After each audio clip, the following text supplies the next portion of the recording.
ফলহারিণী অমাবস্যা উপলক্ষে তারাপীঠ মন্দিরে ভক্তদের উপচে পড়া ভিড়। জ্যৈষ্ঠ মাসের কৃষ্ণপক্ষের অমাবস্যা তিথিতে পালিত হচ্ছে ফলহারিণী অমাবস্যা। শাস্ত্রমতে এই বিশেষ তিথিতে মা কালী ও শক্তির আরাধনার বিশেষ গুরুত্ব রয়েছে। আজ মধ্যরাত্রি 4:01 অমাবস্যা তিথি শুরু হয়েছে এবং তা চলবে ভোর 1:51 পর্যন্ত। এই উপলক্ষে আজ সকাল থেকে বীরভূমের তারাপীঠ মন্দির চত্বরে ভক্তদের উপচে পড়া ভিড় লক্ষ্য করা যাচ্ছে। ফলহারিণী অমাবস্যায় মাকে ফল দিয়ে পুজো করার বিশেষ প্রথা রয়েছে। ভক্তদের বিশ্বাস, এই দিনে মায়ের কাছে নিজের জীবনের কুফল সমর্পণ করে সুফল প্রার্থনা করলে মা তারা আশীর্বাদ প্রদান করেন। সেই কারণেই আজ মা তারাকে নানা ধরনের ফল দিয়ে বিশেষভাবে সাজানো হবে। ভোর 4টার পর মন্দিরের দরজা খুলে দেওয়া হবে ভক্তদের জন্য। এরপর থেকেই জয় মা তারা ধ্বনিতে মুখরিত হয়ে ওঠে সমগ্র মন্দির চত্বর। ভক্তদের নিরাপত্তা ও সুষ্ঠুভাবে পুজো দেওয়ার সুবিধার্থে মন্দির কমিটি ও তারা মাতা সেবায়িত সংঘের পক্ষ থেকে আলাদা আলাদা লাইনের ব্যবস্থা করা হয়েছে। যে কোনো ধরনের অপ্রীতিকর ঘটনা এড়াতে পুলিশ প্রশাসন, স্বেচ্ছাসেবী এবং মন্দির কর্তৃপক্ষ সতর্ক নজরদারি চালাচ্ছে। আজকের এই বিশেষ তিথিতে দুপুরে মা তারাকে বিশেষ ভোগ নিবেদন করা হবে।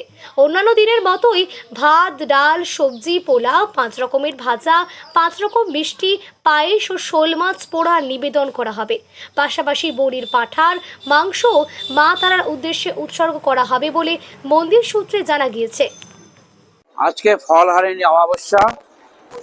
আজকে তারামায়ের মন্দিরে ব্যাপক ভিড় হয়েছে। যেহেতু আজকে শনিবার, ভোর 4:01 অমাবস্যা লেগেছে এবং এই সারাদিন অমাবস্যা চলবে। অমাবস্যা শেষ হবে রাত্রি 1:51। মায়ের মন্দিরে পুজোর ঢল নেমেছে, ভক্তরা পুজো দিচ্ছেন। অনেকে বলেন যে এটা মল মাস।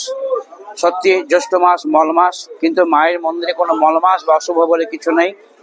আজ ফলহারিণী মায়ের কাছে এসেছে, সবাই পুজো দিচ্ছে। ফলহারিণী কথা অর্থ হলো, মা তুমি আমার কুফল নাও, আমাকে সুফল দাও। এই সুফলের জন্য আজকে এসেছে মায়ের কাছে। আজকের দিনে ঠাকুর রামকৃষ্ণ মা শারদাকে সরস্বরূপে পূজা করেছিলেন। আজ আদ্যাপীঠে দক্ষিণেশ্বরে যেমন কালীঘাটে ভিড়, তেমনি আমাদের তারাপীঠে ভিড় চলছে।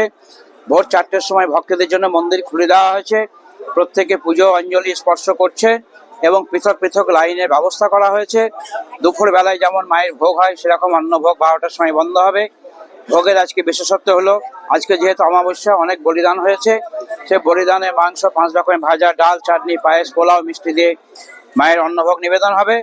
মায়ের অন্নভোগ নিবেদন হয়ে যাওয়ার 2টোর সময় আবার মন্দির খুলে যাবে। যতক্ষণ পর্যন্ত ভক্তরা পুজো না দিতে পারবে, কারণ সবাই উপোস করে আছে, আমরা রাত্রি 2-2:30 পর্যন্ত মন্দির খুলে রাখার সিদ্ধান্ত নিয়েছি, যাতে প্রত্যেকটা ভক্ত মায়ের মন্দিরে পুজো দিতে পারে এই ফলহারিণী অমাবস্যাতে এবং মায়ের কাছে সুফল প্রার্থনা করতে পারে।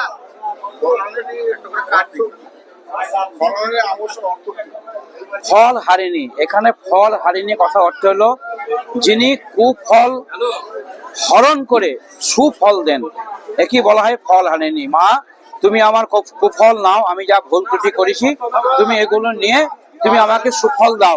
আজকে নিয়ম হলো যে অনেকে 5 ফল দিয়ে মাকে পুজো দেয়, কিন্তু যে ফলটা তার বিশেষভাবে সে মানে পছন্দ করে, যে ফলটা, সেই ফলটা আজকে মায়ের চরণে উৎসর্গ দিতে হয় এবং সেই ফলটা 1 বছর যাবত সে খাবে না, সে মায়ের কাছে কামনা করবে, সে এর মাধ্যমে যেন সুফল পায়।